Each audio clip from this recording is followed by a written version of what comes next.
y a todos. Les doy la bienvenida a este segundo encuentro de juzgadores y académicos.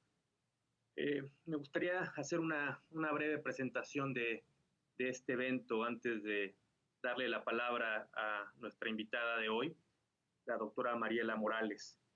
En el marco de la situación por la que atraviesa nuestro país y el mundo frente a la emergencia sanitaria ocasionada por el virus SARS-CoV-2, muchos de los gobiernos alrededor del mundo han adoptado diversas medidas que permiten garantizar el acceso a la justicia, protegiendo la salud y el bienestar de la población.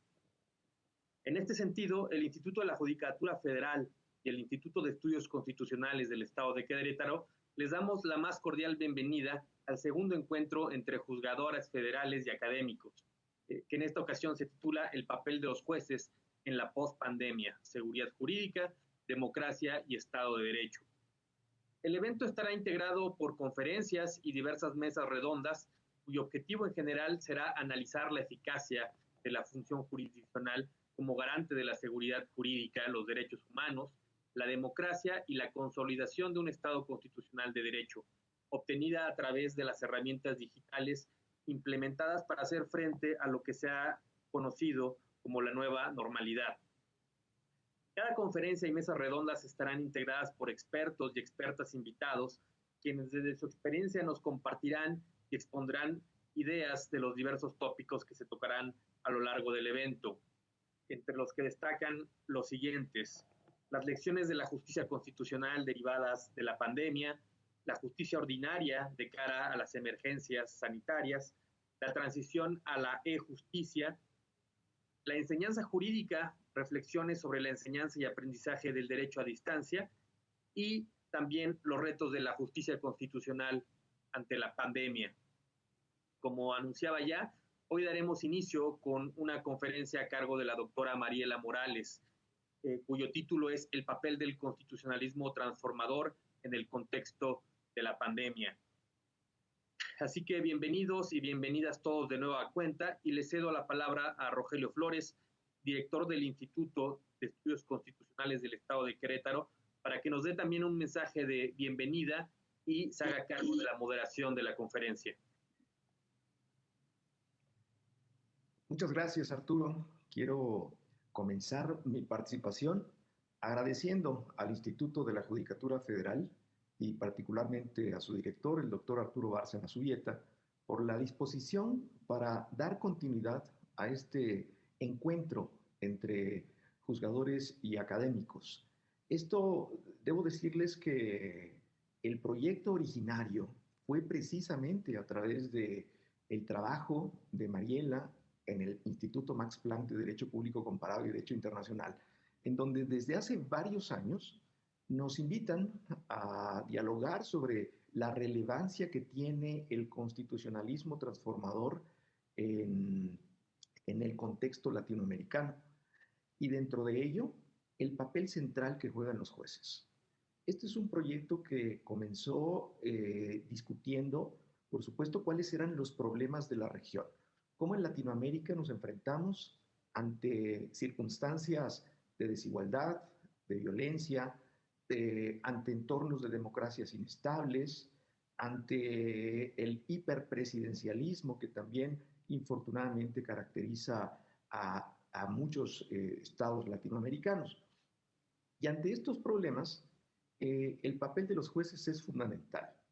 Y en un momento se orientaba el debate y el análisis a los jueces constitucionales, pero también identificamos la relevancia que tienen los jueces o la jurisdicción ordinaria en este proceso. Esto a partir de las posibilidades que nos ofrecen nuestras constituciones cuando podemos darle una perspectiva de derechos humanos a los problemas que tienen que resolver tanto en la jurisdicción ordinaria como en la constitucional. Y que esto evidentemente ha generado dificultades técnicas ya al momento de la operación del derecho. Dentro de estas dificultades técnicas, una de las causas que han originado esto es cómo en nuestros sistemas constitucionales se puede utilizar esta como una norma aplicable en el caso concreto, cuando tenemos la necesidad de involucrar derechos humanos. Y esto, la Constitución como norma aplicable, ha generado algunas dificultades técnicas, particularmente cuando los jueces ya tienen un amplio margen de discrecionalidad para determinar qué normas utilizar en el caso concreto, y de allí que también los problemas que pueden surgir o las dificultades técnicas que pueden surgir de esto tienen que ver con los métodos interpretativos. Bueno, todos estos elementos generaban las expandido a distintos países. El segundo encuentro entre juzgadores y académicos, es producto de esas reflexiones. Por esa razón es que yo agradezco al Instituto de la Judicatura Federal por la posibilidad de unir esfuerzos institucionales y que estemos hoy hablando de la función de los jueces y la academia en el contexto de la pandemia. Porque como ya lo decía Arturo, decidimos limitar el análisis de este segundo encuentro a 3 elementos que nos parece que son importantísimos: seguridad jurídica, democracia y Estado de Derecho. ¿De qué manera, por ejemplo, en el ámbito de la seguridad jurídica, la justicia ordinaria le va a hacer frente ante todos los efectos derivados de la pandemia? Es posible validar, por ejemplo, desde un proceso en la justicia ordinaria, el incumplimiento de obligaciones de cualquier tipo, familiares, civiles, mercantiles, laborales, pero que como una consecuencia de la pandemia, como uno de sus efectos negativos, es la imposibilidad de cumplir con algunas obligaciones. ¿De qué manera se va a armonizar esto? ¿O se tiene que validar el incumplimiento de obligaciones generando inseguridad jurídica? ¿Se tienen que garantizar y tutelar los derechos que están siendo afectados como efecto de la pandemia? Por ejemplo, es una de las interrogantes que nos surgen y que vale la pena que reflexionemos en este foro. El segundo elemento, la democracia.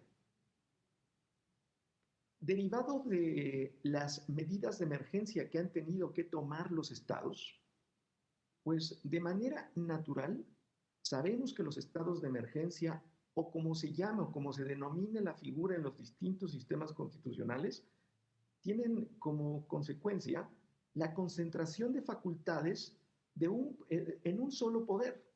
Esto se justifica, por supuesto, para hacer frente a la emergencia. Pero, ¿cómo se va a controlar esto? Otro tema, la restricción de derechos. También es una consecuencia natural de los estados de emergencia. ¿Cómo podemos armonizar esta restricción de derechos que es legítima y necesaria, pero que no sea excesiva al mismo tiempo y que esto no afecte también a las libertades públicas? Y otro elemento que me parece que vale la pena que identifiquemos. En el contexto latinoamericano, esto se da en circunstancias de militarización del espacio público. Esos son tan solo algunas de las interrogantes que nos surgían para delimitar los temas de debate en este segundo encuentro: seguridad jurídica, democracia y Estado de Derecho. Y la Constitución como un factor de transformación pues juega un papel fundamental. De allí que la manera de comenzar este segundo encuentro es con la conferencia de la profesora Mariela Morales, a quien yo también le agradezco la aceptación para abrir este evento. Que debo contarles que el año pasado ella también participó en el primer encuentro, y en aquella ocasión tuvo que hacer un viaje a Alemania, Bogotá, Ciudad de México, y bueno, hoy una de las ventajas que nos ofrece también estos entornos digitales es que las distancias han dejado de ser un impedimento, como en aquella ocasión. Hoy nos acompaña desde Heidelberg, en Alemania, a quien, y por supuesto te reitero, Mariela querida, la aceptación para estar con nosotros y hablar del papel del constitucionalismo transformador en el contexto de la pandemia. Muchas gracias. Tienes el uso de la voz. Les recuerdo a los participantes que tienen la posibilidad de plantear preguntas, que lo hagan a través de de la aplicación de la función de preguntas y respuestas y yo voy a plantearle las preguntas a la profesora Morales al final de su exposición. Muy bien, pues te cedo el uso de la voz, Mariela querida. Muchas gracias.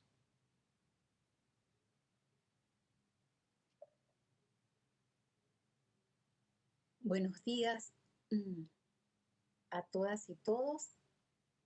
Desde Heidelberg reciban un fraterno y cálido saludo.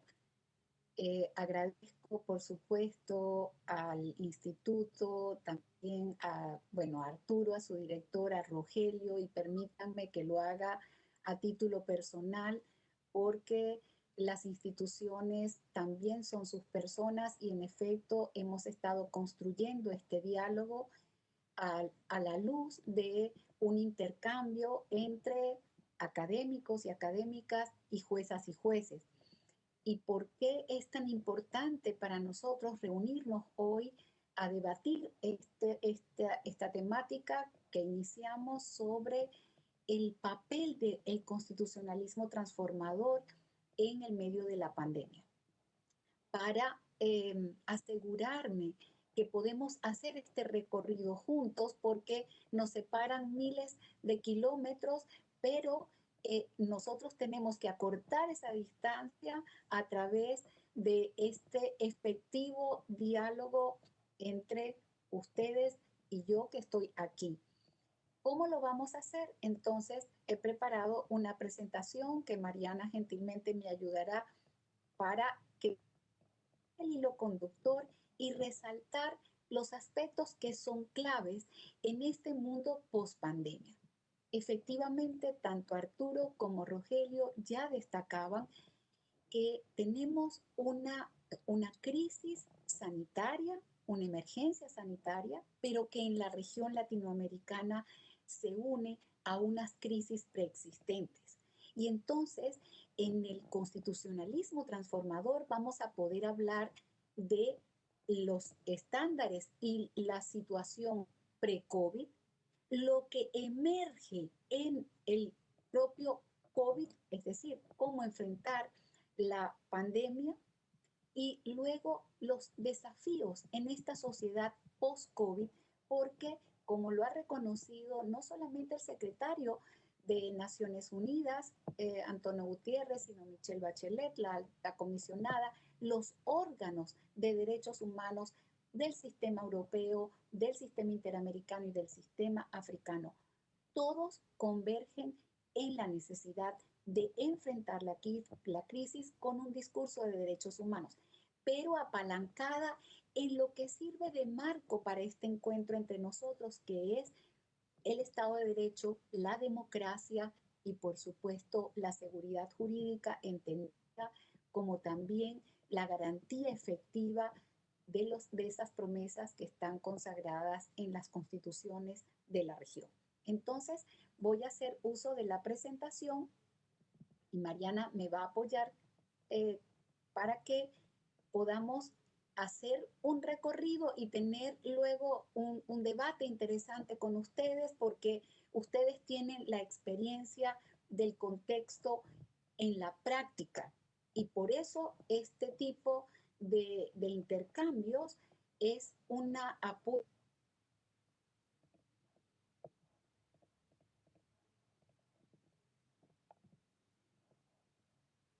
que brinda bajo objetivos en la práctica los derechos. Por otro lado, cómo nos sirve la praxis para incorporarlo en un lenguaje y en un discurso que sirva para llegar más allá del ámbito netamente académico o universitario y hacerlo realmente una nueva cultura jurídica. Entonces, efectivamente, mi papel va a ser hablar del papel del constitucionalismo transformador en el contexto de la pandemia. Y pasamos, Mariana, para focalizar cuáles son la tesis y los aspectos claves que considero vamos a discutir en este encuentro. En primer lugar, la lectura que hacemos del constitucionalismo transformador en la región de América Latina Como ustedes saben, este término se atribuye al constitucionalismo de Sudáfrica, pero en realidad en América Latina tenemos unas características especiales y particulares de un constitucionalismo transformador que también tuvo un ejemplo emblemático en el caso de Colombia, como bien lo describe el profesor Manuel José Cepeda, que fue presidente de la Corte Constitucional y ahora después ha sido asesor en el proceso de paz. La premisa o la tesis o el argumento que yo voy a tratar de demostrar en estos minutos de presentación es que hay una interacción entre el derecho nacional y el derecho internacional que permite avanzar de una manera permanente en la construcción de estándares comunes, con impactos estructurales que generan entonces la interamericanización y los jueces y las juezas son actores claves. Entonces, queda claro que en la región de América Latina, por mandato de las constituciones, en este caso, el mandato de la Constitución de México, artículo 1, después de la reforma del 2011, que ya está próxima a cumplir una década, los derechos humanos tienen una supremacía, irradian todo el ordenamiento jurídico, pero además estos tratados de derechos humanos, al incorporarse y crear este bloque de constitucionalidad, les permiten a las juezas y juezas incorporar estos estándares de garantía de los derechos en el marco de una sociedad democrática y con apego al Estado de Derecho. Entonces me interesa que queden estos elementos del constitucionalismo transformador bajo el lente del ius constitucionale comune. Y ese ius constitucionale comune en derechos humanos tiene la interacción entre el derecho internacional y el derecho nacional, tiene la construcción de estándares comunes y veremos varios ejemplos en los cuales ustedes van a poder aplicar esos estándares comunes con impactos estructurales en la región, que van mucho más allá del caso específico cuando son decisiones, por ejemplo, que toma la Suprema Corte de Justicia de la Nación o los altos tribunales de los países de la región. Esto es muy importante para enfrentar la pandemia. Entonces, tenemos tres ejes. Vamos a hablar del ius constitucionale comune en el contexto, en el concepto y en la construcción progresiva hasta llegar a la pandemia. Luego me voy a referir al papel de las juezas y jueces, porque ustedes son los destinatarios de esta conversación, entendiendo cuál es el mandato transformador, por qué los diálogos son esenciales para avanzar en ese papel del constitucionalismo transformador y las cajas de herramientas que han sido reforzadas en el marco del sistema interamericano en este periodo de enfrentar el COVID-19. Y por último, vamos a tomar algunos ejemplos de ese impacto transformador de decisiones judiciales. Estamos hablando del marco del sistema interamericano y hablamos no solamente de la Corte, sino también de pronunciamientos de la Comisión Interamericana en un acervo que está construido en la prepandemia y en la pandemia para que se apliquen en la pospandemia, del discurso académico que tiene una lectura renovada de los derechos humanos, y en esto hay una convergencia multinivel, es decir, Naciones Unidas, los sistemas regionales de derechos humanos y los estándares nacionales convergen en acentuar la necesidad del enfoque de derechos humanos y lo que yo he venido denominando la interamericanización progresiva de los órdenes nacionales. Y esto pasamos para hablar del contexto. Y ya ustedes lo conocen, pero hay que insistir porque efectivamente esta emergencia sanitaria sin precedentes ha conllevado a aumentar, a exacerbar los impactos que ya tenían diversas crisis acumuladas en la región de América Latina. Una segunda premisa es que todos los hemos visto por los medios de comunicación. Los sistemas de salud pública han colapsado. Yo veía en las noticias cómo la Cruz Roja está intentando atender la situación específica de México, pero esto no se da solo en el contexto del sistema de salud, sino que está en el marco de esta economía global, cómo está afectada y cómo se obstaculiza el ejercicio pleno de la democracia. Coincidiendo con lo que ya apuntaba Roberto Vargarela en uno de los primeros análisis señalaba que 3 eran las características iniciales frente a la pandemia: la concentración de poder en el Ejecutivo, la militarización y la violación de derechos. Esto acotado a la región latinoamericana. Y efectivamente eso no permite un ejercicio pleno de la democracia. Pero ya sabemos que en el contexto latinoamericano ya las democracias también son frágiles por todo ese cúmulo de deficiencias sistémicas y estructurales que tenemos. Por eso es que se ha puesto de relieve, una vez más, la necesidad de garantizar los DESCA, los derechos económicos, sociales, culturales y ambientales, y los derechos civiles y políticos.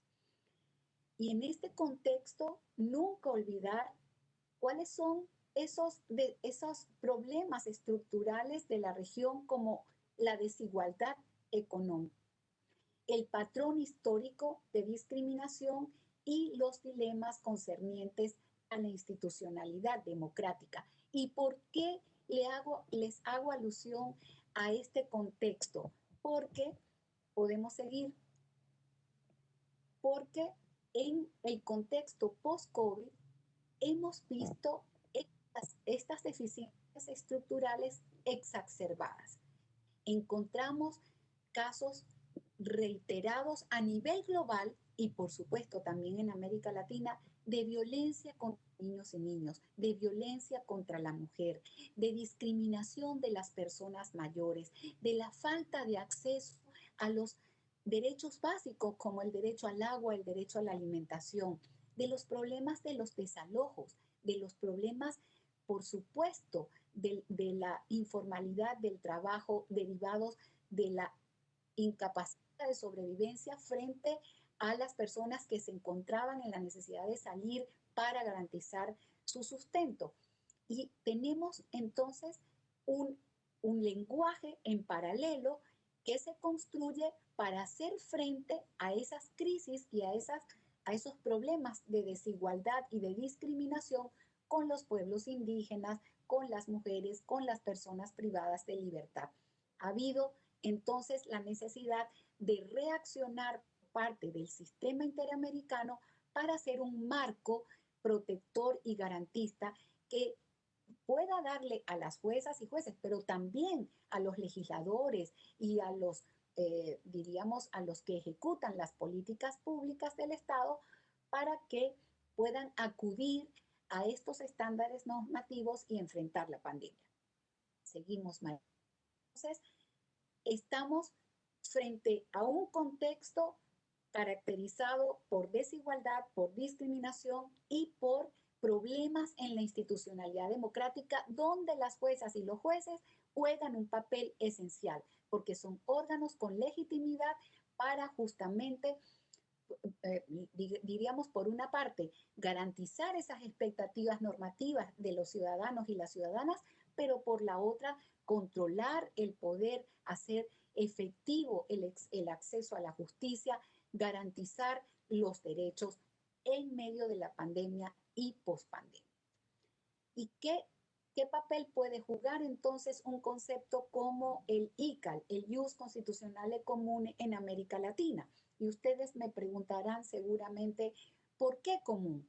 Porque hablamos de una región muy desigual y efectivamente México no es igual a Paraguay, tampoco es igual a Argentina, a Ecuador, por citar simplemente ejemplos, pero sí es cierto que constituciones que están abiertas al derecho internacional, y allí ven el primer rasgo que ya les había mencionado, que tiene un catálogo de derechos que son amplios, son garantistas de derechos civiles y políticos y de derechos económicos, sociales, culturales y ambientales. Y tenemos un sistema interamericano que les da una coherencia a los distintos estados al pertenecer a un orden interamericano que procura esa garantía de derechos en el marco de los estándares de una sociedad democrática y apegados al Estado de Derecho.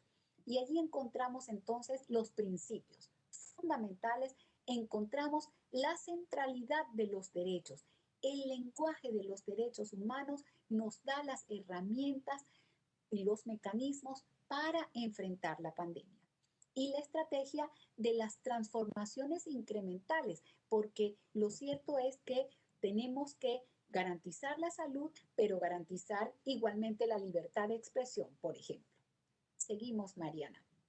Este es un concepto que aplicado para que ustedes luego se puedan aproximar a él, al concepto del ICAL, de una manera más directa, les comparto que tenemos tres dimensiones fundamentales. La primera común es entendido como cuerpo normativo. Lo que les mencionaba, hablemos de la Constitución de México de 1917 y de la pertenencia al Sistema Interamericano de Derechos Humanos, por supuesto enclavado en un sistema universal de derechos. Tenemos también el concepto, porque el derecho nos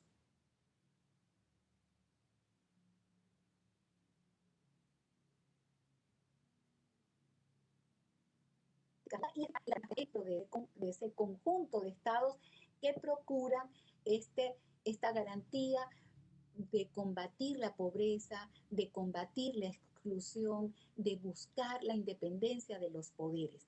Hay una cantidad de principios y valores comunes que compartimos en la región. Y la otra aproximación al ICAL, que es nuestra lectura del constitucionalismo transformador, es una red. Es una red que más recientemente se define con el concepto de comunidad de praxis en derechos humanos, porque allí están integrados no solamente los comisionados y las comisionadas de la comisión, los jueces de la Corte Interamericana y su presidenta, sino también las autoridades nacionales, las instituciones de derechos humanos, los defensores del pueblo, como en México, la Comisión Nacional de Derechos Humanos, las juezas y jueces, la Suprema Corte de Justicia de la Nación, pero entra también la academia, entra la sociedad civil, entran los defensores y defensoras de derechos humanos, y son esta multiplicidad de actores, actúan como redes que van empujando y promocionando esas transformaciones incrementales para lograr la efectiva garantía y salvaguarda de los derechos de las constituciones. Y a todos los que les interesa, pueden conectarse con nuestra página web y encuentran no solamente textos que están todos online accesibles para todas y todos, sino también un pequeño curso con videos que les permiten profundizar en este concepto. Seguimos, Mariana. Y las premisas, entonces, y allí les quiero significar a Cantinflas como uno de esos actores que puede transmitir en el lenguaje de los ciudadanos el valor intrínseco del respeto a esa tríada de las que les vengo hablando. Y por eso queremos que se interprete el ICAL también para el ciudadano y la ciudadana común. ¿Qué tenemos? Entonces tenemos un derecho, es derecho, y ya les voy a mostrar algunos ejemplos en el contexto de la pandemia. Es latinoamericano, no es homogéneo, nos caracteriza la pluralidad normativa, la pluralidad social, la pluralidad y biodiversidad de la región. Entonces, lo que sí identificamos como lo común es ese núcleo normativo. Seguimos. ¿Y cuáles son los parámetros, nociones que en esta imagen a mí me significan mucho, aunque no conozco a sus autores, que no haya sido en vano, porque justamente somos conscientes que es esencial la inclusión, el diálogo coevolutivo y el pluralismo. Los estados solos no pueden, los sistemas internacionales solos no pueden, es decir, tiene que haber una complementariedad, incluso a nivel de los estados. La federación sola no puede, se requieren también las entidades federativas. Los jueces solos no pueden, pero los jueces impulsan el constitucionalismo transformador de una manera dialógica y de una manera inclusiva. Seguimos. Y allí ya lo mencionó también Rogelio, la importancia de la construcción de estos estándares comunes, porque como estamos insistiendo en que es derecho y es para ustedes, está accesible y es justamente las bases constitucionales, lo tenemos establecido en nuestras constituciones, las bases convencionales, porque para ustedes en su escritorio no solamente tienen que tener la Constitución mexicana y los códigos y las normas mexicanas, sino que tienen también que tener la Convención Americana sobre Derechos Humanos. Y si es posible, los comentarios y los cuadernillos de jurisprudencia, los informes de la comisión, todo aquel contenido del acervo normativo construido desde que se suscribió la Constitución hasta ahora. Han transcurrido todos estos años de una interpretación evolutiva para leer la Convención al día de hoy. Y en un discurso normativo, y ahí entramos entonces los académicos en juego para hacer este enlace, esta unión, esta red de compartir los conceptos con la aplicación práctica. ¿Seguimos? Y yo les mencionaba, les traje ahí algunos de los libros que ustedes también pueden consultar y muchos están online, aprovechando entonces esta plataforma de este encuentro hoy virtual. Les digo, hagan uso de este material que ha sido el fruto de análisis y de estudios realmente muy contextualizado, pero por otra parte muy fundamentado en las bases constitucionales y las bases convencionales. Los jueces y las juezas tienen un papel fundamental y paso aquí a mi segundo punto de la exposición. ¿Por qué tienen un papel fundamental? Porque tienen un mandato transformador, participan en los diálogos con el sistema interamericano y porque tienen unas cajas de herramientas en el periodo post-COVID al que pueden acudir para orientar, ilustrar, fundamentar, sustentar sus decisiones. Lo primero, el mandato. Mandato, así como la Corte Interamericana tiene un mandato transformador contenido en la Convención, los jueces y juezas nacionales tienen a su vez un mandato contenido en el orden constitucional y en su normativa específica. Entonces, la Corte ha establecido lo que ya habían reconocido muchos estados, y así lo explica Eduardo Ferrer MacGregor, el expresidente y todavía juez de la Corte Interamericana, que ha tenido una postura progresista y anclada en este sistema integrado de protección de los derechos, cuando se reconoce que los jueces tienen que hacer un control de convencionalidad. Y es verdad que México asume la reforma muchos años después. La reforma constitucional de Colombia es del 91, Argentina el 94. Después llegan Ecuador, Bolivia en la etapa de los 2000. México llega en el 2011. Pero allí la Suprema Corte había tenido una interpretación justamente constructiva y que apalancaba este control de convencionalidad. Cada juez en el ámbito de su competencia debe ser un garante de la Convención Americana. Y esa vocación de las constituciones, en el caso de la Constitución de Querétaro, lo vemos muy claro, su contenido social, su contenido orientado a la inclusión. es real y ya los decíamos, tenemos la desigualdad más, la mayor desigualdad a nivel del mundo en América Latina, tenemos también la mayor violencia en el mundo, tenemos esa discriminación histórica y México, por supuesto, está también en ese contexto. Pero los avances que se han logrado en materia de derechos humanos constituyen el piso para en esa agenda transformadora, en la agenda del constitucionalismo transformador. Y por otra parte, tenemos una identidad constitucional compartida al integrar el sistema interamericano de derechos humanos. Incluso les comento que desde Alemania se ha hecho una apelación para trabajar con América Latina como una contraparte en este diálogo para atender problemas globales como la migración, como el cambio climático, como el terrorismo. Son materias que nosotros como estados latinoamericanos tenemos arraigadas, estos valores y principios están enraizados en nuestras constituciones y son promesas que tenemos que darle cumplimiento. Entonces, hay una identidad compartida. ¿Seguimos, Mariana?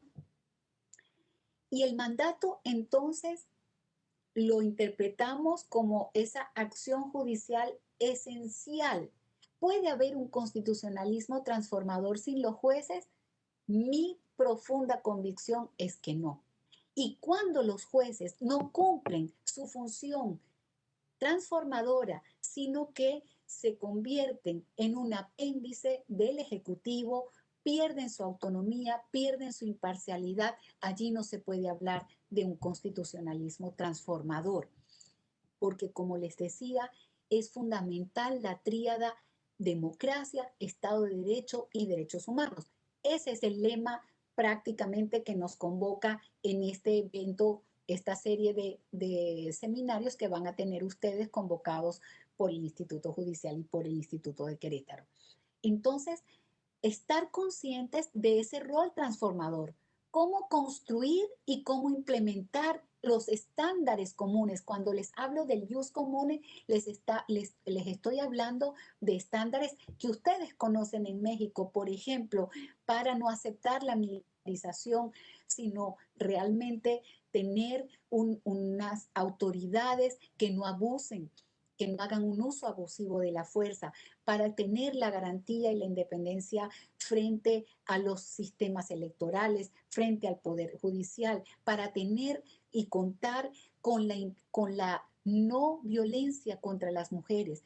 Son uno de los casos emblemáticos en México, Campo Algodonero, que sirve para advertir ese potencial transformador de las reparaciones que ordenó la Corte, y a 10 años de la decisión se está evaluando cómo mejorar mecanismos de cumplimiento para que esas cifras realmente disminuyan y no aumenten como está ocurriendo con la pandemia.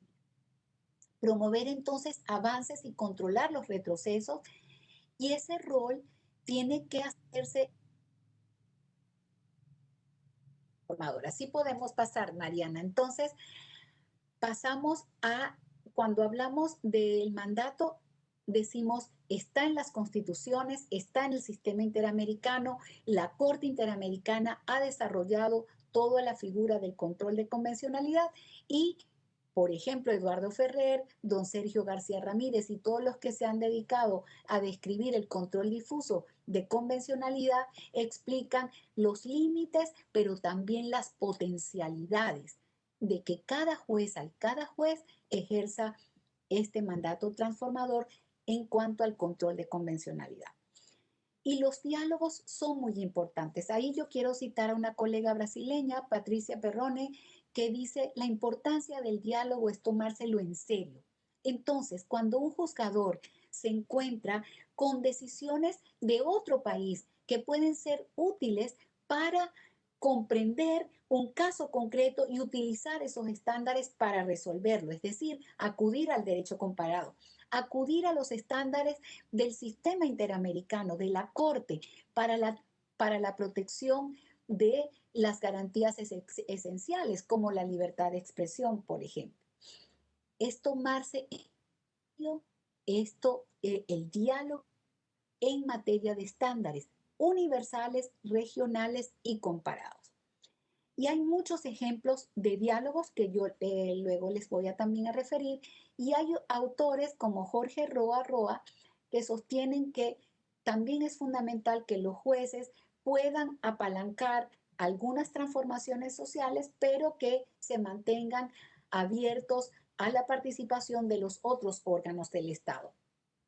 Seguimos, Mariana. Y esto ustedes saben que siempre la pregunta recurrente es ¿hasta dónde llegan los jueces? ¿Hasta dónde pueden llegar los jueces? Cuando hay, y para eso hay criterios, hay indicadores, está toda la protección de la independencia y de la imparcialidad de los jueces. ¿Qué cajas de herramientas tenemos? Entonces me había adelantado el control de convencionalidad, la incorporación de estándares a los casos concretos. Y recuerden que, por ejemplo, ahora, con motivo de la pandemia, todas estas acciones, las acciones de amparo, o en Colombia las tutelas, o los recursos de inconstitucionalidad que se han ejercido por las medidas adoptadas en cuanto a la restricción de derechos.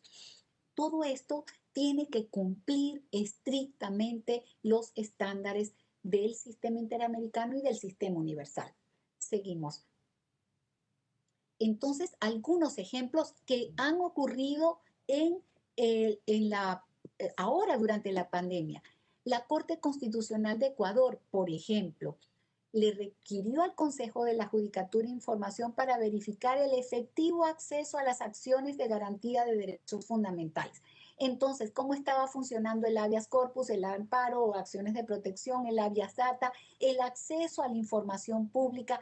Uno de los temas recurrentes, porque ustedes bien saben que ha habido una corriente negacionista del virus, incluso se ha desconocido, como lo ha dicho el propio secretario general de Naciones Unidas, que el virus per se no discrimina, pero sus impactos sí.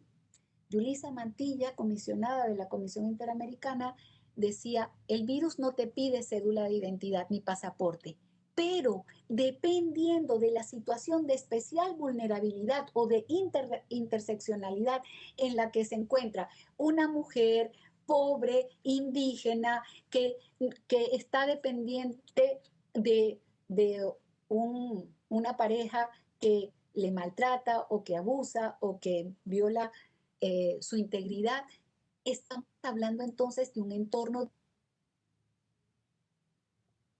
multiplicidad de factores de vulnerabilidad la colocan en un estado de absoluta desprotección. Y por eso es que es importante que las cortes y los tribunales actúen frente a esto. Seguimos, Mariana. En Argentina. Entonces, y ustedes van a tener una de las charlas, yo no voy a profundizar en esto, pero ya encontramos ejemplos de decisiones del aparato judicial que ha hecho un esfuerzo.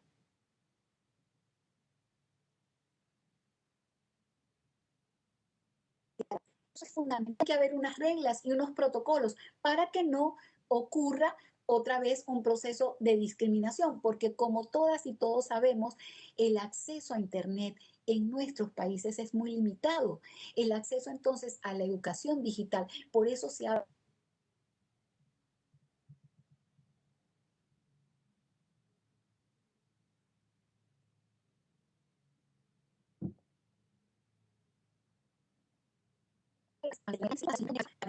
del acceso al Internet para que tengan entonces la educación permanente, fluida, y esto a veces se convierte en otro factor de generar violencia, ansiedad en el hogar cuando a los padres les toca asumir la tarea de educadores.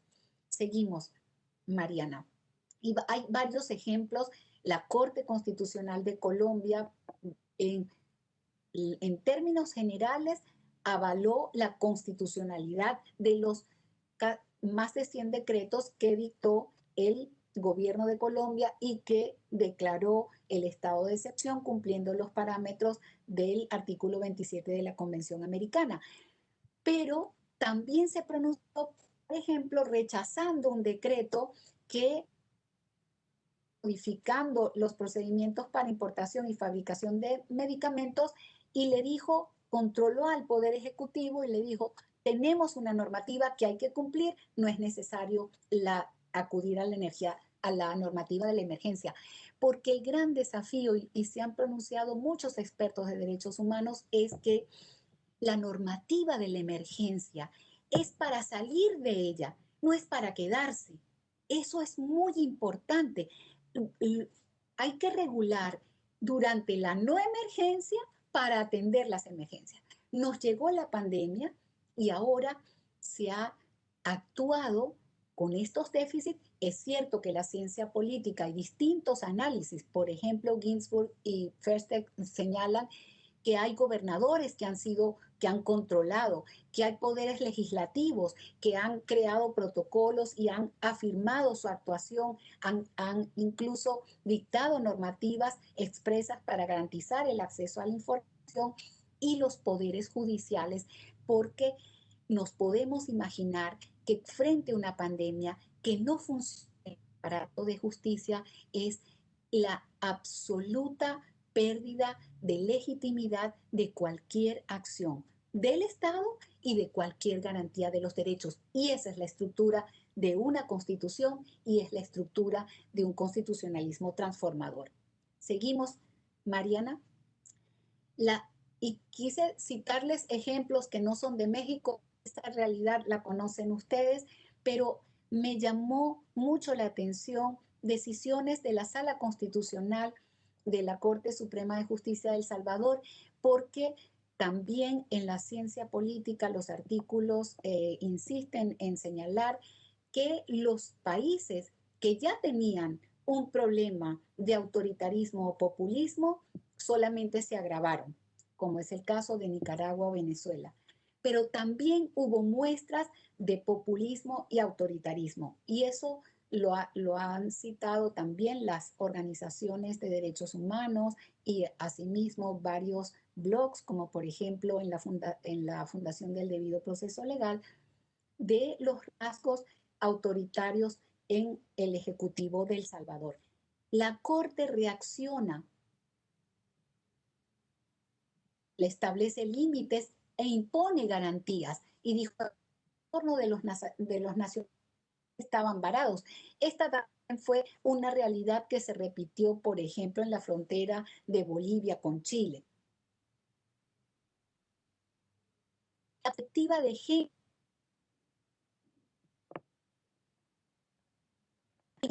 es cierto que han habido acciones y prácticas, buenas prácticas, para crear hogares para las mujeres, para líneas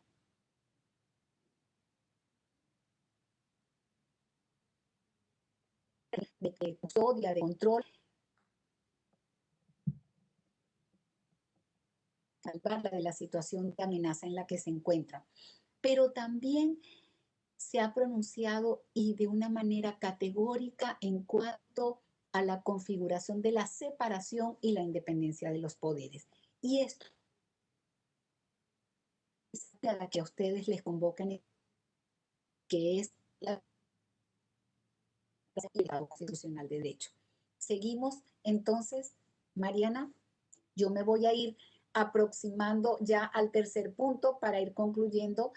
La Corte de Constitucionalidad de Guatemala, previo, porque yo les quise también traer algunos ejemplos, previo al contexto de la pandemia, hay un acervo construido a nivel de las decisiones de juezas y jueces nacionales que apuntan hacia ese constitucionalismo transformador y hacia la de los derechos en el marco de una sociedad democrática. Las decisiones sobre medio ambiente o la ampliación del bloque de constitucionalidad, porque en esa medida, cuando entendemos que los textos constitucionales son permeables, que allí están incorporándose todos los estándares de protección de los grupos vulnerables, de la protección de las libertades, de la libertad individual, de no aceptar la tortura, de garantizar la libertad de expresión. Este es el esqueleto, esa es la base fundamental que en la Constitución se están incorporando estos tratados. Y este fenómeno que tiene ya varias décadas, lamentablemente todavía nos toca alzar la voz para defender esta permeabilidad y para insistir que no hay un lenguaje soberanista que pueda impedir que los estados estén controlados por esos tratados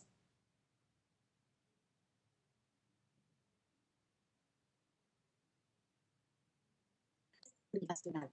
Clave para el ICAL, porque América Latina es una región que ha sido realmente pionera en la internacionalización del derecho constitucional y en la constitucionalización del derecho internacional. Seguimos, Mariana. Y aquí me interesa destacarles el tercer punto, impacto. Entender que las decisiones del sistema interamericano, y me voy a referir entonces concretamente a ellas, las decisiones del sistema interamericano tienen un impacto transformador. Las reparaciones que ordena la Corte tienen esa vocación transformadora. La sentencia de Campo Algodonero incluso lo declara específicamente. Imagínense qué transformación tan grande es capacitar a todos nuestros órganos policiales, judiciales, penitenciarios para la perspectiva de género, para garantizar la inclusión, para garantizar la igualdad y la no discriminación. Y esto, los órganos del sistema interamericano han sido, una vez más, creativos y pioneros igualmente en la respuesta frente al COVID-19 y a insistir en la necesidad del enfoque de derechos humanos. Con pronunciamientos, la Comisión y la Corte, una declaración en el caso de la Corte y una resolución, ambas con el número 120, que si todavía no la han leído, yo les invito a que la lean apenas terminen esta charla para que puedan conocer esta dimensión y el alcance que tienen las obligaciones de los estados para adecuar su actuación frente a la pandemia con el lenguaje de los derechos humanos. Y fíjense que, ¿por qué es tan importante? Me detengo un minuto en la imagen del centro del hijo del señor Poblete, porque la Corte Interamericana, y allí estaba el juez mexicano Eduardo Ferrer MacGregor, apuntalaba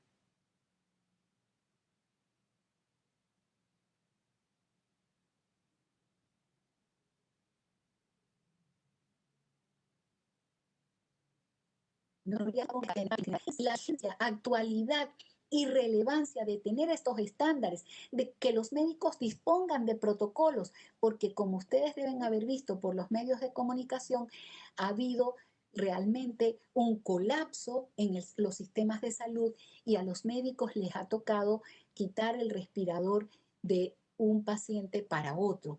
Y esto todo debe obedecer a unos estándares y a unos protocolos del triage fundamental para la lleguen estos casos a las decisiones de los tribunales.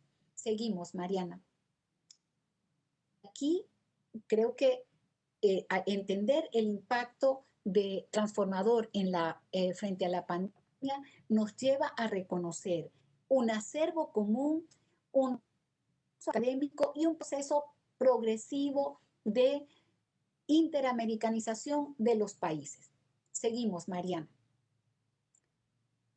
Acervo común pre-COVID y que ustedes se dan en el pre-COVID, durante el COVID y después del COVID.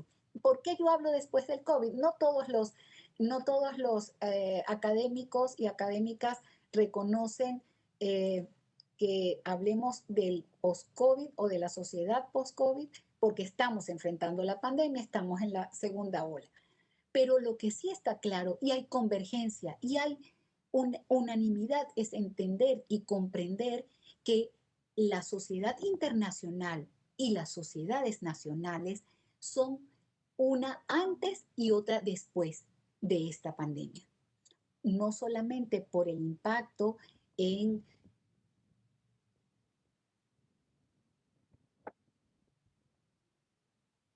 por ese impacto discriminatorio en los y era una nueva agenda a nivel de los derechos humanos.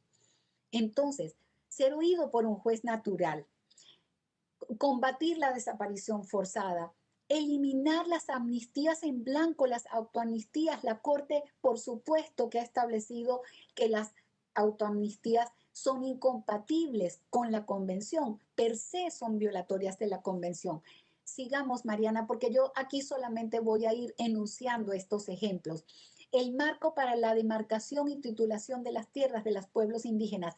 Imagínense todo el acervo que ha construido la Corte Interamericana y la Comisión para proteger a uno de los grupos más vulnerables frente a la pandemia, nuestros pueblos indígenas.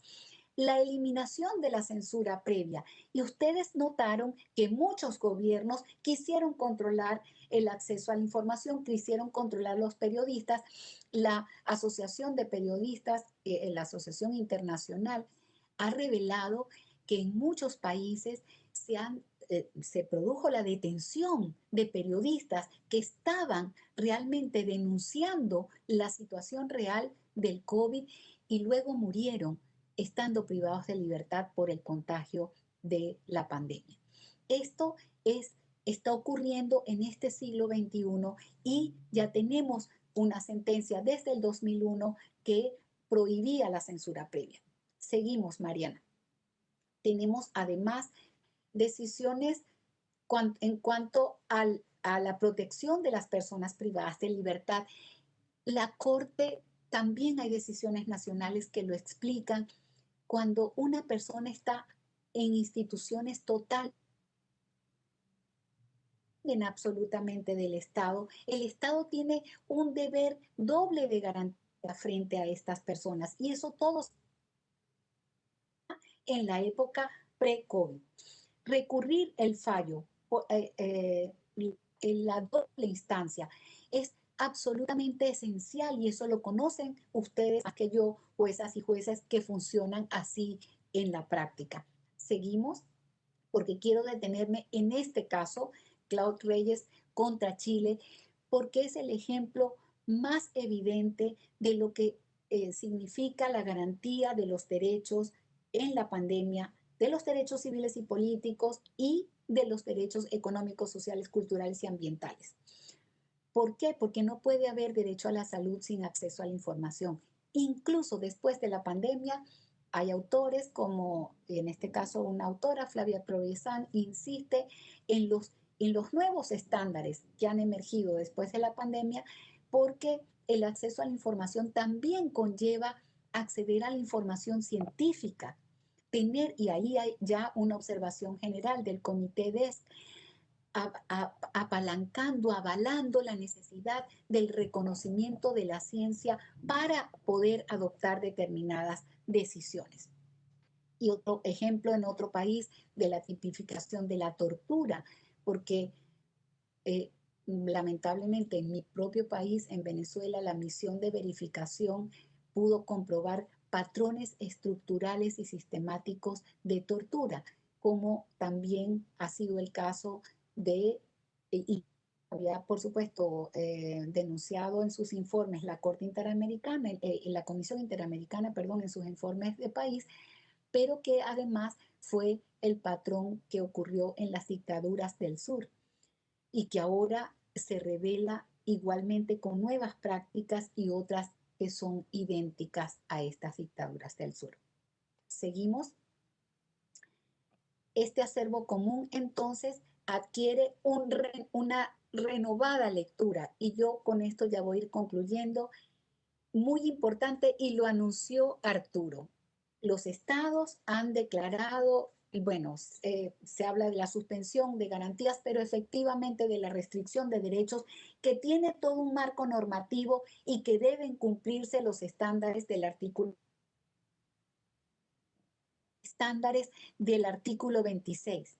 Y por eso escribimos, Flavia Piovesan y yo, un artículo que está en internet, igual accesible para todas y todos, la relectura de la interpretación del principio de indivisibilidad e interdependencia de los derechos a la inversa. Fíjense que hasta el día de hoy se preguntan si son justiciables los derechos sociales, para englobarlos allí a todos. Y esto porque pareciera que tienen una protección diferente los DESCA que los derechos civiles políticos. Y durante muchos años, incluso hasta el día de hoy, siempre es recurrente el argumento es que los derechos sociales cuestan. Claro que cuestan, como cuestan mantener un policía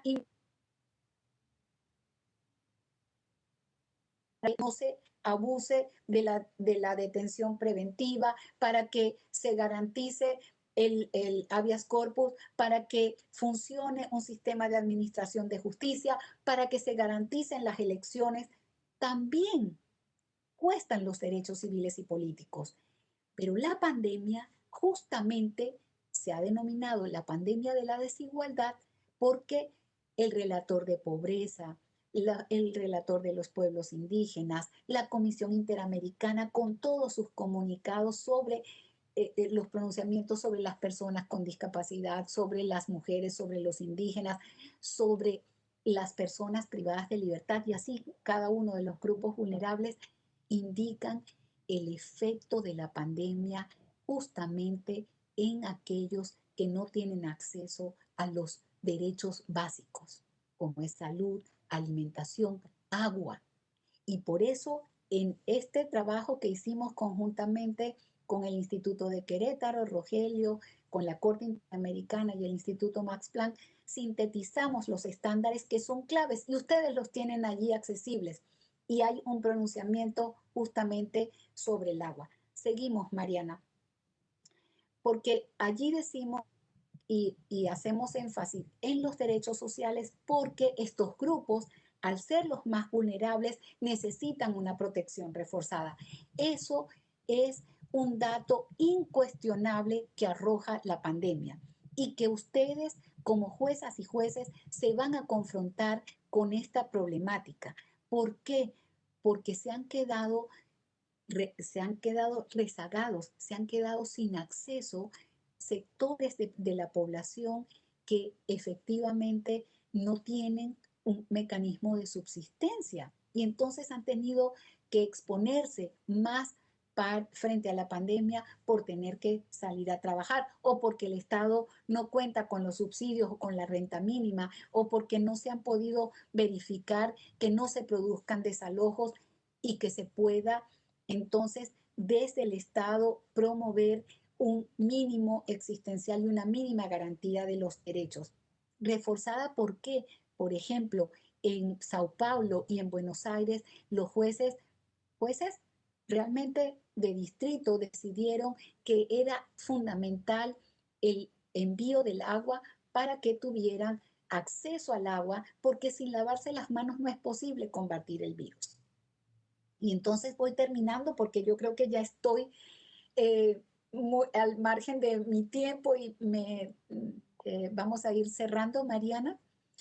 Recogemos entonces en el discurso académico, también con el caso de la Cajonat, les invito a que lo lean porque justamente se habla del reconocimiento del derecho a la alimentación, del derecho al medio ambiente sano, del derecho al agua. Seguimos, Mariana.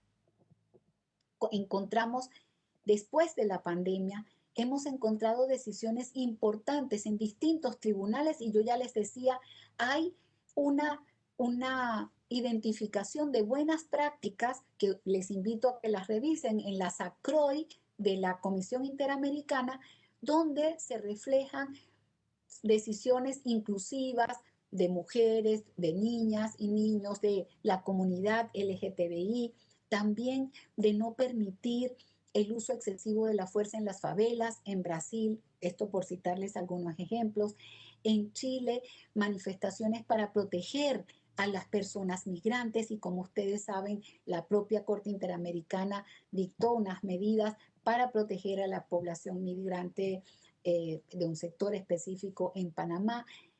Tenemos igual las tutelas o las decisiones ya más estructurales como estas que le mencionaba del derecho al agua. Y seguimos. ¿Qué implica entonces para ustedes, juezas y juezas, y para nosotros, académicos y académicas? Implica esta nueva mirada post-COVID. Con esto voy cerrando para decirles, es necesario entender que si como coinciden todos los órganos de derechos humanos, los principales representantes del Poder Ejecutivo, presidentes, han calificado que la pandemia es el mayor desafío después de la Segunda Guerra Mundial. Ya incluso el secretario de Naciones Unidas decía en la semana pasada, con motivo de la celebración del 75 aniversario de la ONU, destacaba realmente tenemos que refundar a las Naciones Unidas. Nosotros lo veníamos modestamente diciendo, si hay una disrupción en los derechos humanos, tenemos que entender que son indivisibles, que son interdependientes, que interaccionan unos con otros, que tenemos que atender el problema de la interseccionalidad, que es esa discriminación múltiple, y que tenemos que proteger de una manera reforzada a quienes se encuentran en esa situación de vulnerabilidad y en la situación de interseccionalidad. Pero ojo, todo esto tiene que ser en el marco de una sociedad democrática. ¿Y por qué? Porque no puede haber democracia sin derechos humanos, ni derechos humanos sin democracia. Y allí el pluralismo político, las voces disidentes, la separación de poderes, la garantía de un discurso amplio, de un discurso ahora más que nunca abierto a lo que implica la ciencia, al reconocimiento de los desafíos que tiene la humanidad entera. Eso significa control del poder, garantía de los derechos, no solamente garantía de los derechos, porque la democracia no se puede validar ni con discursos de izquierdas o derechas. Hay un núcleo intangible de la democracia, tenemos un test democrático contenido en la Carta Democrática Interamericana, y eso sirve es otra caja de herramientas de la que disponen los estados para adecuar su actuación legislativa, ejecutiva y judicial conforme a sus estándares. ¿Por qué creemos que tiene que ser un diálogo multidisciplinario y multinivel?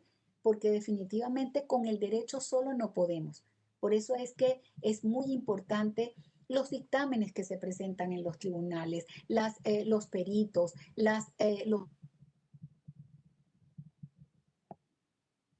tiene que entenderse en su contexto, para eso también hay otras ciencias. Y multinivel, porque el gran desafío es el sistema universal, interamericano y los sistemas nacionales trabajando de una manera complementaria y no dicotómica para al final alcanzar una nueva cultura jurídica que en realidad pueda atacar ese desafío esencial que tenemos todas y todos y que estaba plasmado en el primer objetivo de desarrollo sostenible, que era erradicar la pobreza.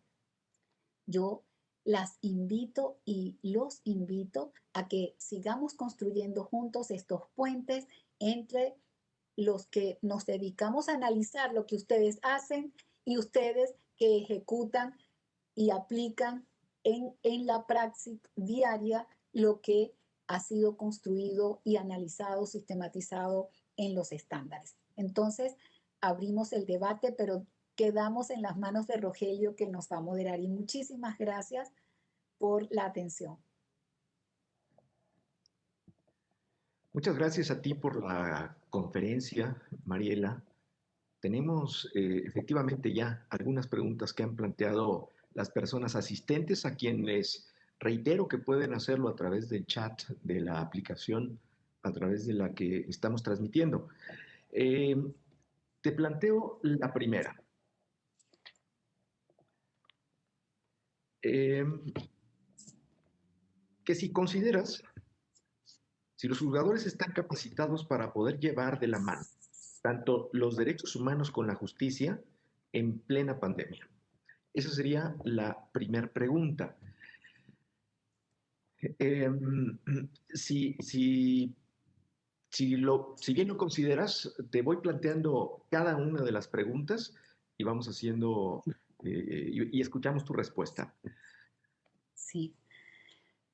Bueno, yo tengo que decirles que mi postura ya, por supuesto que la deben haber conocido si la buscan en las charlas anteriores, es absolutamente constructiva y propositiva frente al papel de las juezas y jueces. Y si creo que están preparados, creo que por lo menos tienen el deber de prepararse y el potencial para prepararse. Y yo retomo lo que decía Rogelio al inicio. Esta pandemia también nos permite dialogar más fácilmente, tener acceso. Ahora hay mucho material. Ustedes encuentran los webinars. Pueden ir viendo uno por uno de la Corte Interamericana, de la Comisión Interamericana, solo para referirnos a los nuestros, los que se están dando a nivel de los órganos jurisdiccionales, las máximas cortes a nivel de los países, pero también de los propios encuentros entre juezas y jueces. Entonces, yo creo que hay en esa caja de herramientas para continuar preparando a los jueces. Podríamos decir que lamentablemente a nivel de las universidades en derecho todavía tenemos mucho camino que recorrer en cuanto a la formación en derechos humanos y en democracia. Y por eso ustedes bien saben, Ginsburg y otros autores han hablado de cómo hay que salvar las democracias constitucionales, cómo después que hemos construido estos valores de la humanidad, están realmente amenazados. Pero justamente las juezas y jueces tienen las herramientas para solventar ese déficit que se arrastra en muchos casos desde la propia formación y acudir ahora a estos mecanismos que los tienen fácilmente accesibles. Y con esto, los cuadernillos de la Corte, allí tienen sistematizados y condensados esta idea que nosotros estamos lanzando de las infografías, que ustedes también en México se hicieron protocolos importantes cuando se aprobó la reforma de la Constitución. Y yo le hago una invitación a Arturo a comprometernos a seguir impulsando el conocimiento amplio del derecho internacional, del derecho nacional y del derecho comparado. Es decir, mi respuesta entonces es verdad que puede haber un derecho en la formación, pero también es verdad que hay muchos mecanismos, muchas fuentes, y ustedes las tienen todas accesibles online para que cada juez y cada jueza tenga a su disposición esos estándares que son fundamentales para poder hacer, o en realidad para poder cumplir el mandato que les corresponde, el mandato como juez de este siglo XXI. Y otra fuente muy importante para las juezas y jueces son las propias asociaciones y redes de jueces, porque no solamente en las reuniones, encuentros, he participado en muchos eventos de la justicia electoral, por ejemplo, en años anteriores. Allí hay un acervo que han construido y creado las juezas y jueces. No es una línea recta, no crean que soy soy idealista, pero no es un... Es verdad que hay avances y que hay retrocesos, que hay luces y sombras, pero lo importante es que esta coyuntura no nos deja otra oportunidad. Estamos obligados a actuar conforme a lo que dice el artículo 1 de la Constitución mexicana. Es cumplir esto y además estar conscientes que en la medida en que cada jueza y cada juez conoce el derecho internacional cuando va a decidir un caso, tiene una mayor convicción que cuenta con la justificación y con la argumentación para sustentar su decisión de una manera más amplia y sobre todo que no olvida ese mandato de incorporar el principio pro homine del que también habló Rogelio, lo que ha avanzado toda la construcción de salvaguardar la dignidad humana.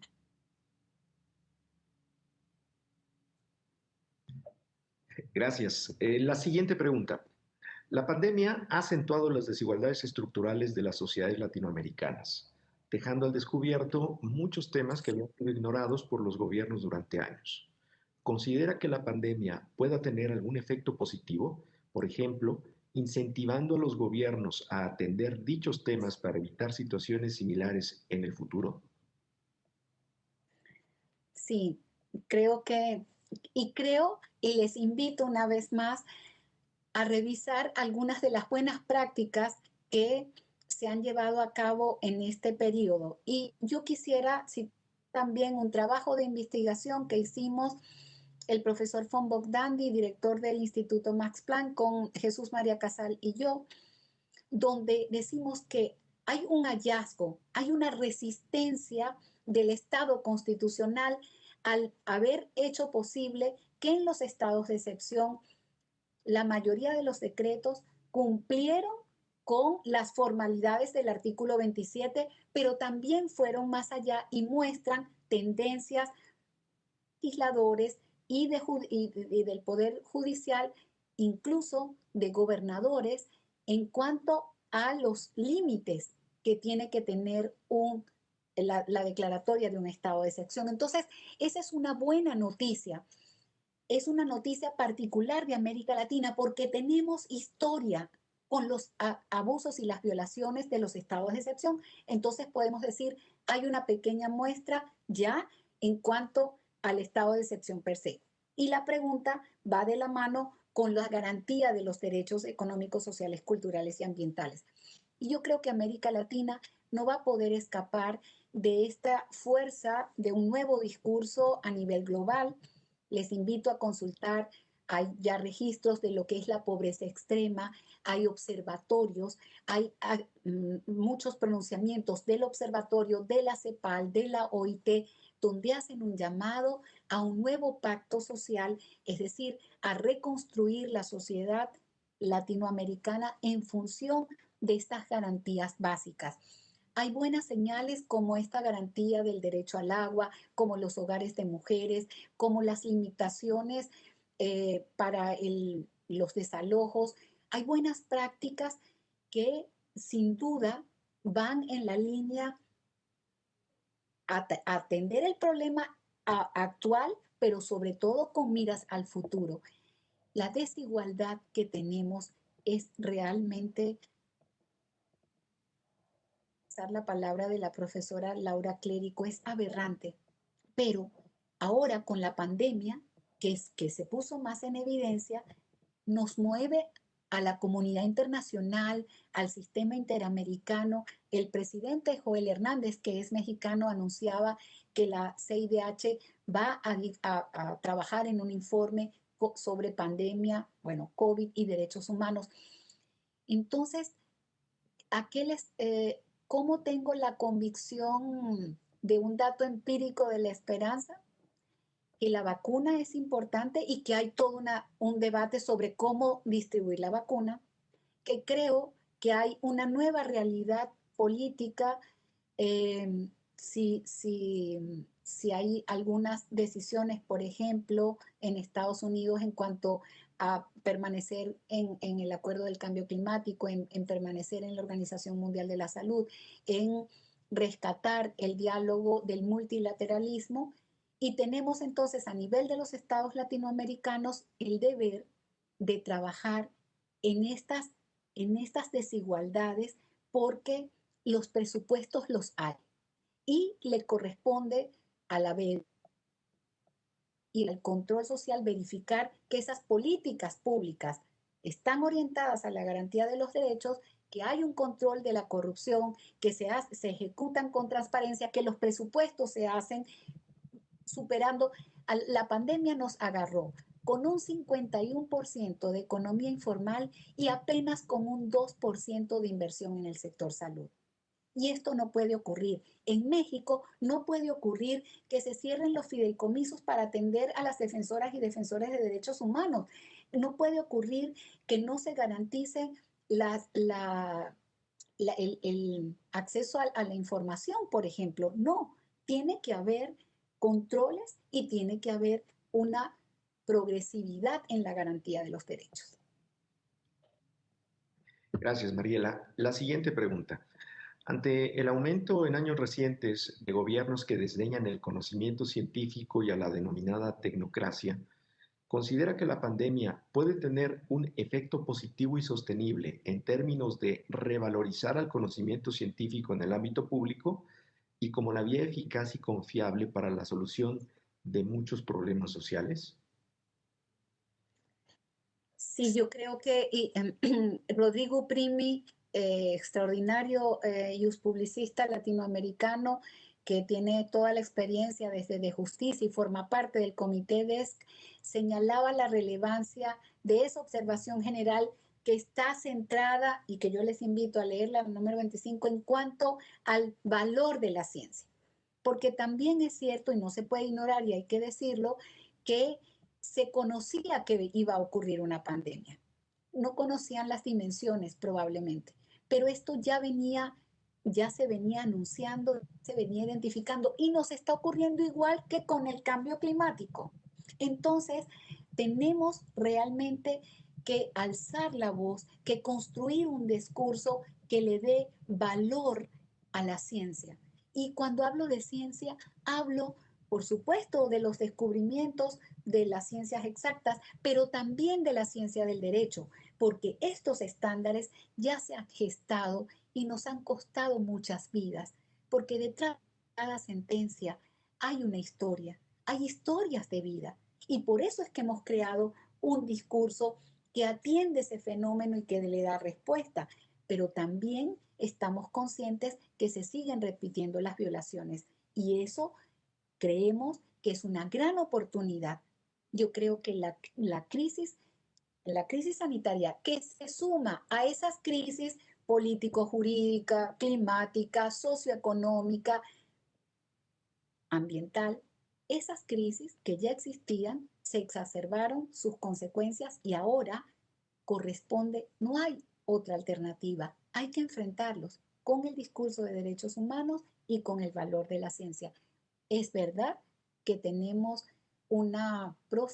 realmente ha ido avanzando este discurso populista, nacionalista, que desconoce los estándares por una parte y que pretenden,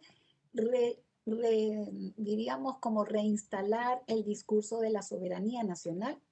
Y eso va de la mano de no reconocer, y en América Latina tenemos los ejemplos de los presidentes negacionistas, pero sabemos también que hay igual una mayor conciencia jurídica, hay mejores mecanismos, hay ahora la visibilidad absoluta con todas estas herramientas de las nuevas tecnologías, de la digitalización, y pueden ser todos mecanismos útiles para hacer frente a estas desviaciones. Siguiente pregunta. La legislación laboral mexicana alude a la contingencia y las autoridades sanitarias usan el término emergencia. A juicio de usted, ¿cuál es el correcto? Miren, esa respuesta no se las puedo dar porque no es una respuesta seguramente de blanco y negro, sino que hay que revisar el contexto de la norma y ver que ha ocurrido en varios países de la región que han declarado emergencias que no es estrictamente o solo la sanitaria, sino otras emergencias. Y no me atrevería a extrapolar el concepto de contingencia y de emergencia de lo laboral a lo que es la crisis que estamos confrontando. Lo que sí es cierto es que los términos importan y el lenguaje importa. Entonces, yo creo que en el caso de la pandemia hay que orientarse por los pronunciamientos de la Organización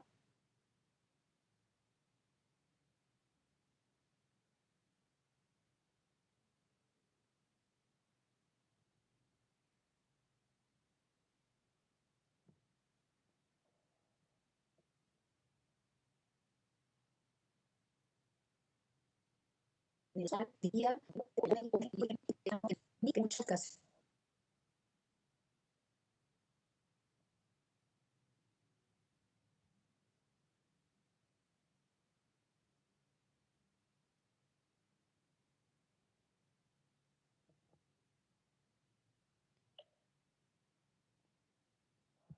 Pero tenemos un problema con la señal de la profesora Mariela Morales. En lo que restablecemos esta dificultad, eh, Yo estoy aquí. ya estamos, ¿verdad? Ah, muy bien, en lo que se restablece la conexión con la profesora Mariela Morales, me gustaría hacer alguna referencia al, a propósito de la pregunta que se hizo. En los estados latinoamericanos tomaron como referencia las prácticas constitucionales o las figuras que están reguladas en la Constitución. A mí me parece que un buen parámetro para identificar la institucionalidad tiene que ver con qué tanto la congruencia que existe entre las decisiones que los gobiernos tomaron en el contexto de la emergencia y por otro lado, las figuras que constitucionalmente están reguladas para hacerle frente a estas situaciones extraordinarias. Allí es donde encontramos distintas regulaciones. Por ejemplo, en Argentina se utilizó la figura de la emergencia sanitaria. En Chile, la de la alerta sanitaria. En Ecuador, el estado de emergencia de salud. En Uruguay, la emergencia sanitaria. En Perú, el estado de emergencia. En Colombia, la emergencia económica, social y ecológica. Y en Paraguay, el estado de emergencia. Y en México, la emergencia sanitaria. Si ustedes, como pues, pueden ustedes identificar, en todas nuestras constituciones están regulados estas figuras que legitiman al Estado la suspensión de derechos, como se le denomine en los distintos sistemas constitucionales, pero casi ningún Estado se fue por esa vía, sino utilizó algunas otras figuras. Allí el parámetro que me parece que puede ser útil para fortalecer a la Constitución o estar alertas sobre la posible afectación a la institucionalidad democrática y a los sistemas constitucionales tiene que ver precisamente con esa congruencia entre el camino que tomaron los gobiernos para hacerle frente a la emergencia con relación a los procesos establecidos en las constituciones.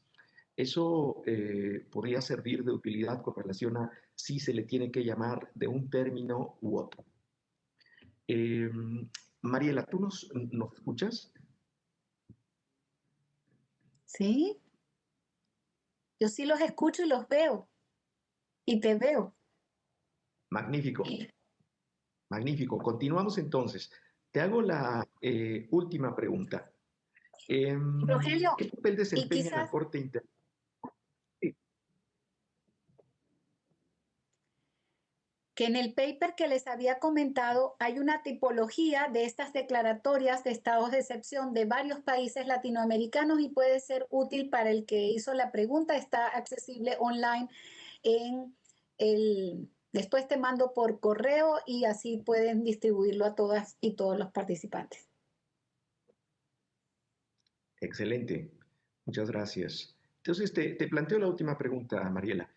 ¿Qué papel desempeña la Corte Interamericana frente a las determinaciones del Estado respecto a la pandemia basadas en prácticas populistas que transgreden derechos humanos?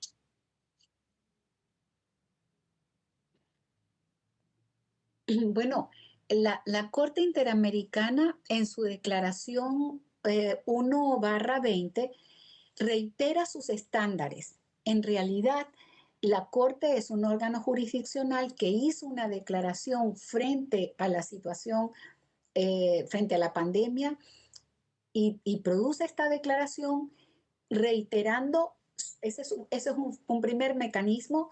En esa declaración reiteró sus estándares en cuanto a las garantías que tienen que brindarse y los parámetros que tiene que cumplir la declaratoria de un estado de excepción, como la necesariedad, la temporalidad, todos los criterios.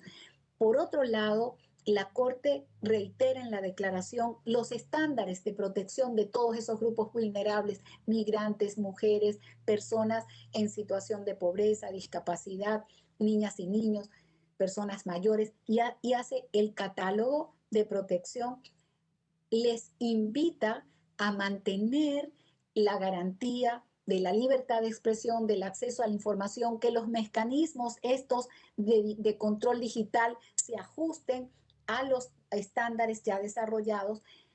Y la Corte ha sido igualmente muy creativa en cuanto a volver a publicar sus cuadernillos sobre los estándares del uso de la fuerza, los estándares del derecho a la salud, los estándares de la libertad de expresión. Y entonces recordando todo lo que ha sido una construcción que en realidad significan el marco dentro del cual los estados pueden actuar, que no pueden violar, son los estándares ya consolidados.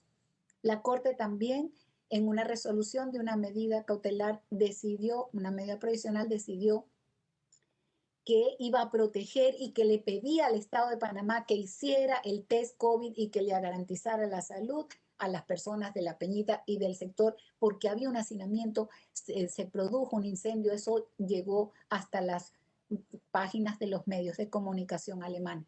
La Corte incidió, le dio un plazo al Estado y ha hecho el monitoreo de su propia medida. Igualmente, la Corte desarrolló un ciclo de seminarios poniendo el énfasis en esas materias que eran claves y en todos los derechos y garantías que tenían que hacerse efectivas, aunque estemos en un estado de excepción. Y creo que un indicador que también ha sido muy importante fue el diálogo que promovió la Corte Interamericana con la Corte Europea de Derechos Humanos, como lo llaman los españoles, el Tribunal Europeo de Derechos Humanos, y la Corte Africana, porque allí hubo un consenso entre las cortes con un pronunciamiento de la relevancia de la garantía de los derechos en el marco de la pandemia. Entonces, la Corte habla con sus estándares, la Corte los vuelve a sistematizar, vuelve a llamar la atención sobre la independencia de los poderes públicos, vuelve a llamar la atención sobre la garantía de la libertad de expresión, llama la atención otra vez sobre los estándares de la sociedad democrática. Y eso está en ese acervo construido que es el que yo les venía describiendo como un acervo común. Por todas las violaciones del pasado, teníamos experiencia frente a los estados de excepción y han tenido que limitarse a cumplir estos estándares. En la práctica, hemos visto casos por los medios de comunicación realmente que no era ni siquiera imaginable que pudieran ocurrir durante una pandemia. Pero es cierto que muchos regímenes autoritarios y populistas han aprovechado la pandemia para dictar otras normas, para cercenar los derechos, para limitar y suspender derechos. La clave está en acudir a los estándares del sistema interamericano, las experiencias comparadas, las buenas prácticas, hacer uso de la interamericanización a través de los estados e insistir en un discurso que es complementario, que la Corte y la Comisión son órganos que han marcado este desarrollo del orden público interamericano imperativo para todos los estados, imperativo por mandato constitucional. Y en esa medida impulsamos un discurso también a nivel de la ciudadanía para que puedan empoderarse en el reclamo de sus derechos. Yo creo que definitivamente hay mucho camino por recorrer, pero la pandemia, como puso el rostro de la desigualdad tan evidente, tenemos que estar cada vez más convencidos y defender estos valores que nos ha costado tanto construir a lo largo de la humanidad y que en el caso de América Latina tiene, por supuesto, el gran desafío de combatir esa desigualdad estructural. No con un discurso populista, sino con estándares y efectiva garantía de la tríada democracia, Estado de Derecho y derechos humanos. Y precisamente dentro de ese camino por recorrer, querida Mariela, pues podemos ubicar este evento. Tratamos de aportar al debate que pueda ser útil a encontrar las respuestas que desde el derecho tenemos que ofrecer ante todas las circunstancias negativas o los efectos adversos generados por la pandemia. De allí que quiero reiterarte mi agradecimiento por haber aceptado la invitación de abrir este evento y también, por supuesto, expresarles nuestro agradecimiento a todas las personas que estuvieron presentes en esta transmisión, a través de Webex y también a través de las redes sociales. Cerramos entonces con esta primera conferencia, el segundo encuentro entre juzgadores y académicos, y nos vemos el próximo viernes, que es la siguiente fecha. A partir de los siguientes eventos, todo será por la tarde. El día de hoy fue la excepción en razón del horario europeo en donde se encuentra Mariela, pero todas las demás sesiones serán por las tardes, de acuerdo al calendario que ustedes poseen. Pues muchas gracias, nos vemos el próximo viernes.